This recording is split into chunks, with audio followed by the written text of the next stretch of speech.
Dennis, thank you. It is election day in Polk County. 7 communities holding municipal elections today. They include Davenport, Dundee, Haines City, Lake Alfred, Lake Hamilton, Lake Wales, and Mulberry.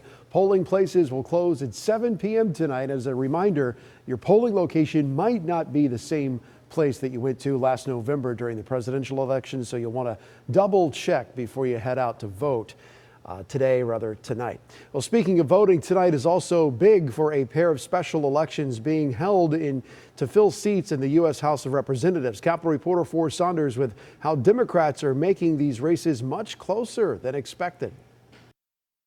Republicans Randy Fine and Jimmy Patronis finding themselves in a tighter battle on Tuesday than maybe they first expected.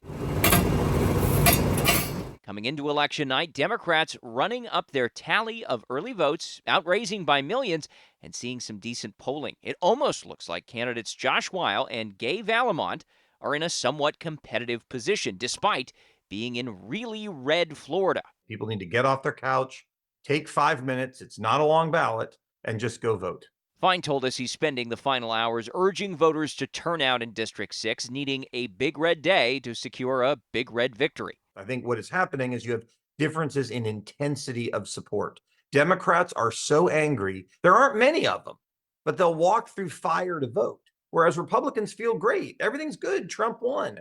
We need Republicans to have the same fear of what happens if we lose that Democrats have anger over what's going on. If we succeed in getting that message across, we're going to win big tonight. President Donald Trump won both districts, 1 and 6, by 30 points or more in 2024. It's why the prospect of even a single-digit loss is giving Democrats hope. Democrats have not gotten closer than 16 points in Congressional District 6 and 26 points in Congressional District 1. Florida Democrats Chair Nikki Fried offering her prediction on why things are looking good, believing times are changing. We're seeing already the start of the blue wave.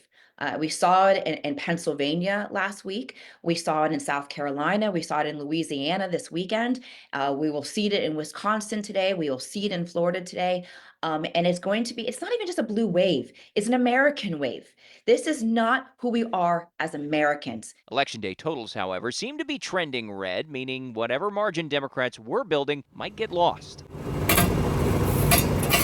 Add to that, political experts who remind Democrats often overperform in special elections. They're cautioning not to draw any conclusions, even if the night ends with narrow GOP victories. The only thing that will cause an earthquake is in either of these special district races for the Democrats to win. And Republicans are already offering reasons for underperformance. Florida GOP Chair Evan Powers saying special elections are always tight. We had big wins.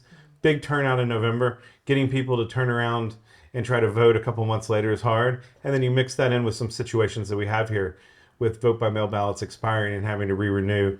Creates certain challenges because of the timing of these elections. That's as Florida's governor says his old district, CD6, specifically has a candidate problem, throwing some shade at fellow Republican Fine.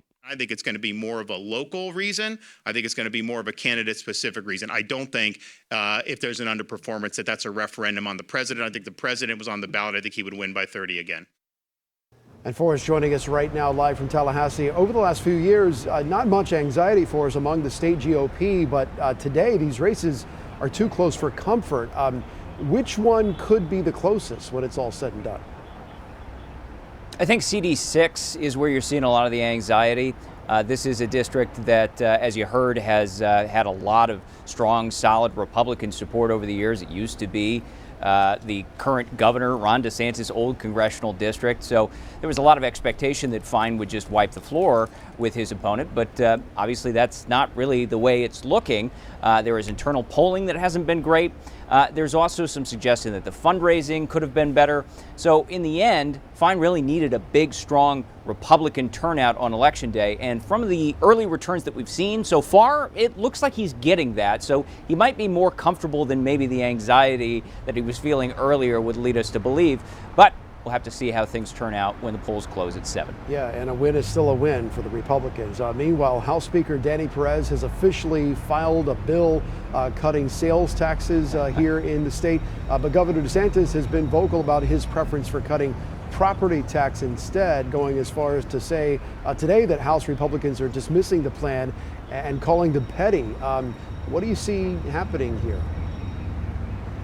Well, welcome to round 2 of the Republican Civil War. I mean, that's at least what it looks like is developing here. I kind of hesitated to call it a fight yesterday because it was more of a Cold War, but things seem to have bubbled over. And now the big question that I have, and I think a lot of Floridians have, is are Floridians going to actually be able to save something? Because you have the House, the Senate, and the governor sort of on misalignment here with where to cut. Right, you got the governor who wants to do property taxes, you got the House Speaker who wants to do sales tax cuts, and then the Senate President who's like, listen, I want to do something, and all of the above sound good, but we can't have it reoccurring for fear that, there's going to be some kind of budget shortfall in the future. So he's really cautioning doing any kind of continuous big tax cut. I don't know where we're going to land, but Republicans can't seem to figure out where exactly they want to be right now, and I can't tell you what the future is going to portend, but I can tell you that they are running out of time to make something happen. We are very nearly at the midway point of session. It's a 60-day session, started on the 4th of March. It's going to end sometime around early May, so we're almost there. Paul, they got to figure something out. Yeah, and no one's really doing a good job of explaining the potential consequences of those tax cuts if they were actually to pass. Yeah. Forrest Saunders joining us live from Tallahassee tonight. Forrest, thank you.